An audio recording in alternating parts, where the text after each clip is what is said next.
নমস্কার, আমি জ্যোতিষ সম্রাট বিনয় শাস্ত্রী। আজকে আমার ভিডিওর আলোচ্য বিষয় পৃথ্বী রাশিগুলির ওপর দেবগুরু বৃহস্পতির প্রভাব। আপনারা জানেন 1 তারিখে অর্থাৎ জুনের 1 তারিখে এই দেবগুরু বৃহস্পতি তার তুঙ্গক্ষেত্র কর্কটে প্রবেশ করেছে এবং এখানে আপাতত 31শে জুলাই পর্যন্ত 31শে অক্টোবর পর্যন্ত থাকবে। তাহলে এই যে কমাস, এতে এই পৃথ্বী রাশিগুলির উপর দেবগুরু বৃহস্পতির কেমন প্রভাব পড়বে? পৃথ্বী রাশি কোনগুলো? পৃথ্বী রাশি হচ্ছে বৃষ রাশি, কন্যা রাশি এবং মকর রাশি। বৃষ রাশি তার অধিপতি শুক্র, কন্যা রাশি তার অধিপতি বুধ এবং মকর রাশি তার অধিপতি হচ্ছে শনি।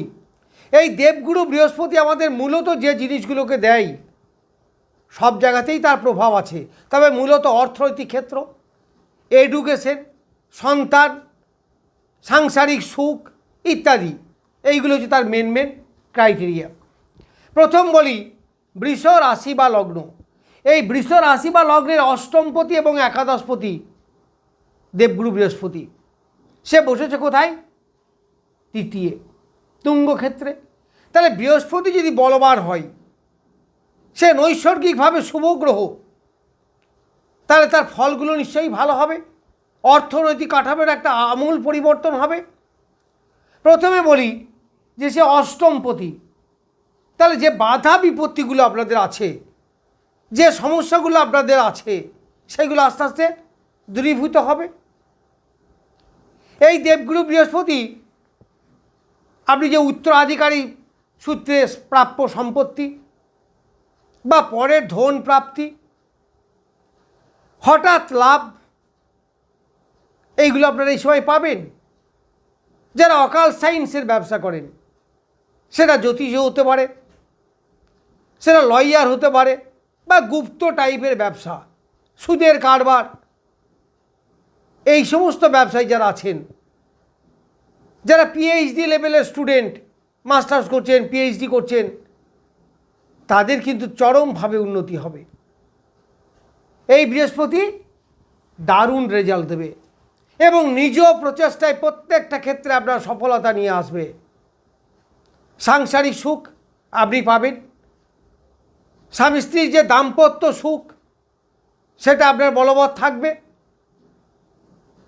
আবার যাদের নতুন বিবাহ হচ্ছে, বিবাহের পরেই দেখবেন অর্থনৈতিক কাঠামোর একটা উন্নতি হবে। এইগুলো দেবগুরু বৃহস্পতি আপনাকে এই সময় দেবে। আবার এই দেবগুরু বৃহস্পতি একাদশপতি, সাফল্যের কারক গ্রহ। তাহলে যেগুলো বললাম এইগুলো থেকে সাফল্য, অনেকের বিবাহ যোগ অনুষ্ঠিত হবে। তাহলে বিবাহ যোগ অনুষ্ঠিত হলে তাদের একটা সুন্দর সুখময় দাম্পত্য জীবন এই সময়ে পাবেন। মানে এই সময়ে বিবাহটা বেশ উপযুক্ত সময়। আবার সে তার সপ্তমে দৃষ্টি দিচ্ছে, যার ফলে দাম্পত্য সুখ আপনি এমনিতেই পাবেন। তাহলে বৃষ রাশি বা লগ্ন সাপেক্ষে এই দেবগুরু বৃহস্পতি যথেষ্ট সফলতা আপনাকে এনে দেবে। প্রতিবেশীর সঙ্গে সুসম্পর্ক, ভাতৃ সম্পর্ক বৃদ্ধি পাওয়া, এইগুলো আপনি এই সময়ে পাবেন। নিজের যে মনস্কামনা, কামনা বাসনা, এইগুলো আপনার এই সময় পরিপূর্ণ হবে। তারপরে যাব কন্যা রাশিতে। কন্যা রাশি চতুর্থপতি এবং সপ্তমপতি। এই চতুর্থপতি এবং সপ্তমপতি বৃহস্পতি আমরা বসছে একাদশে, সাফল্যের জায়গায়। তাহলে এই বৃহস্পতি নৈসর্গিক শুভগ্রহ, আমি আগেই বলেছি। তাহলে সংসারে সুখ, যারা মাধ্যমিক হায়ার সেকেন্ডারি লেভেলের স্টুডেন্ট, তাদের বিদ্যাক্ষেত্রে চরম উন্নতি হবে। মাতৃদেবীর শরীর স্বাস্থ্য ভালো যাবে। আবার মন মানসিকতা, সংসারে সুখ, ঘর বাড়ি জমি জায়গা ক্রয়, এইগুলো আপনারা এই সময় করতে পারবেন। সংসারে একটা চরম শান্তি আপনার বিরাজ করবে। আবার কন্যা রাশি বা লগ্ন সাপেক্ষে সপ্তমপতিও বটে, তার মানে বিবাহ, এইরকম কোনো সুখ শান্তি, ব্যবসা ক্ষেত্রে চরম উন্নতি, অর্থনৈতিক কাঠামোর একটা আমূল পরিবর্তন, এবং সেই ব্যবসায় আপনার যথেষ্ট মনোনিবেশ থাকবে, অ্যাটেনশন বৃদ্ধি হবে, কাস্টমারদের সঙ্গে সুসম্পর্ক বৃদ্ধি, এইগুলো পাওয়া যাবে। আবার এইগুলো প্রত্যেকটা ক্ষেত্রে আপনার সফলতা আসবে, চরমভাবে অর্থনৈতিক কাঠামোর পরিবর্তন হবে এবং সেটা অবশ্যই উন্নতিমূলক। যারা চাকরি বাকরি করেন, যারা বাইরে আছেন, যারা হায়ার এডুকেশনে পড়াশুনো নিয়ে আছেন, তাদের আমূল পরিবর্তন হবে এবং প্রত্যেকটা ক্ষেত্রে আপনার সফলতা আসবে। কারণ এই দেবগুরু বৃহস্পতি বসে আছে তার একাদশ স্থানে। একাদশ মানে কি? সাফল্য। আবার বড় দাদা দিদি বা বয়স্ক লোকেদের সঙ্গে আপনার সুসম্পর্ক বৃদ্ধি এবং তাদের কাছ থেকে আপনার নানাভাবে হেল্প, এইগুলো আপনি পাবেন। চতুর্থপতি হওয়ায় মানসিক শান্তি,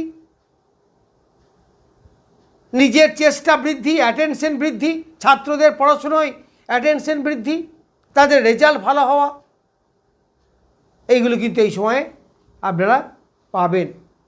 আবার যারা কাস্টমার ওরিয়েন্টেড ব্যবসা করেন, মানে মাল বেচা কেনা বা এই ধরনের কিছু বিনিময় যেখানে আছে, সেই সমস্ত ব্যবসায় চরম উন্নতি হবে। এই দেবগুরু বৃহস্পতি তার তিনটে দৃষ্টি।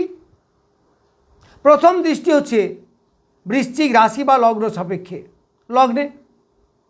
তাহলে বৃশ্চিক রাশি বা লগ্ন থাকলে তার চেষ্টা বৃদ্ধি হবে, প্রতিবেশীর সঙ্গে সুসম্পর্ক বৃদ্ধি হবে, কামনা বাসনা পরিপূর্ণ হবে। যারা হাতের কাজ করেন তাদের ভালো হবে, যারা প্রোডাক্টিভ ব্যবসা করেন তাদের আয় উন্নতি অনেকটা বৃদ্ধি পাবে। আবার তার সপ্তম দৃষ্টি পঞ্চমে পড়ছে, ফলে সন্তানের সুখ, এইগুলো আপনারা পাবেন। যারা হায়ার এডুকেশন আছে, গ্র্যাজুয়েশন থেকে আপওয়ার্ডস, তাদের কিন্তু ডেভেলপমেন্ট চরমভাবে হবে। প্রেম প্রীতির ব্যাপারে একটা সুখ শান্তি, সন্তানের শরীর স্বাস্থ্য ডেভেলপমেন্ট, এইগুলো পাবেন। আবার কন্যা রাশি বা লগ্নের সপ্তমে এই দেবগুরু বৃহস্পতির নবম দৃষ্টি। নবম দৃষ্টি দারুণ বলবান দৃষ্টি, ফলে দাম্পত্য সুখ, সংসারে সুখ, ব্যবসা বাণিজ্যে উন্নতি, অর্থনৈতিক কাঠামোর একটা চরম পরিবর্তন, ডেভেলপমেন্ট, মানে প্রচুর অর্থ আসার একটা সময়। শুধু আপনার চেষ্টা দরকার, এগিয়ে চলুন, চেষ্টা করুন, অবশ্যই আপনি সফলতা অর্জন করতে পারবেন। এইবার মকর রাশি। মকর রাশির তৃতীয়পতি এবং দ্বাদশপতি। তার তৃতীয়পতি মানে কি? আপনার চেষ্টা বৃদ্ধি হবে, আপনার চেষ্টা সফল হবে।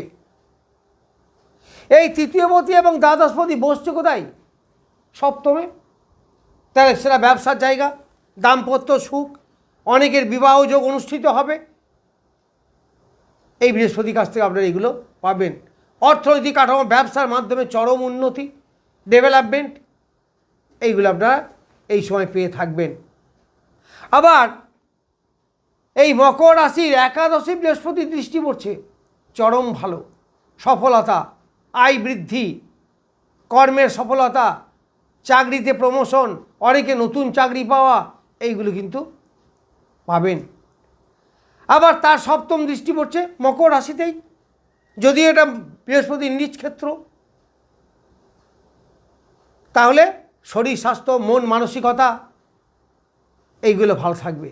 যাদের পায়ের সমস্যা আছে দেখবেন অনেকটা ভালো থাকবেন, আপনারা মিলিয়ে নেবেন। তবে যদি খুব খারাপ গ্রহের দশা চলে অথবা আপনার জন্মছকে বৃহস্পতি খুব দুর্বল হয়, তো সেক্ষেত্রে অন্য ব্যাপার, সব মিলবে না। আবার এই দেবগুরু বৃহস্পতির নবম দৃষ্টি পড়ছে তৃতীয় স্থানে, ফলে আপনার আশা আকাঙ্ক্ষা, শখ আহ্লাদ, কামনা বাসনা, এইগুলো আপনার সব পরিপূর্ণ হবে। যারা মাধ্যমিক পরীক্ষা দিতে যাচ্ছেন তাদের কিন্তু রেজাল্ট ভালো হবে। তবে এই সময় আপনাকে খেটে পড়াশুনোটা কিন্তু করতে হবে। দেখুন, এই গ্রহ বা তাদের দৃষ্টি আপনাকে সফলতার দিকে আগিয়ে দেবে, কিন্তু আপনাকে তো চেষ্টা করতে হবে। আমার ভাগ্যে আছে, দেখি আমি কিছু করব না, কী করে হয়, তা কিন্তু নয়। ব্যাপারটা কিন্তু এরকম নয়। ঈশ্বর আপনাকে হাত পা দিয়েছে, ক্ষমতা, ব্রেন, বুদ্ধি সবই দিয়েছে, সেটাকে কাজে লাগাতে হবে। তো এই কাজে লাগাবার জন্য যদি আপনি এগিয়ে যান, তাহলে আপনি এই বৃহস্পতির কৃপা দৃষ্টি অর্জন করতে পারবেন এবং সেখানে সফলতা অর্জন করতেও পারবেন। যাই হোক, এই 3 রাশির ওপর দেবগুরু বৃহস্পতির প্রভাব আগামী 31 অক্টোবর পর্যন্ত কীরূপ হবে সেই সম্বন্ধে কিছু বললাম। নমস্কার, আজ এ পর্যন্তই।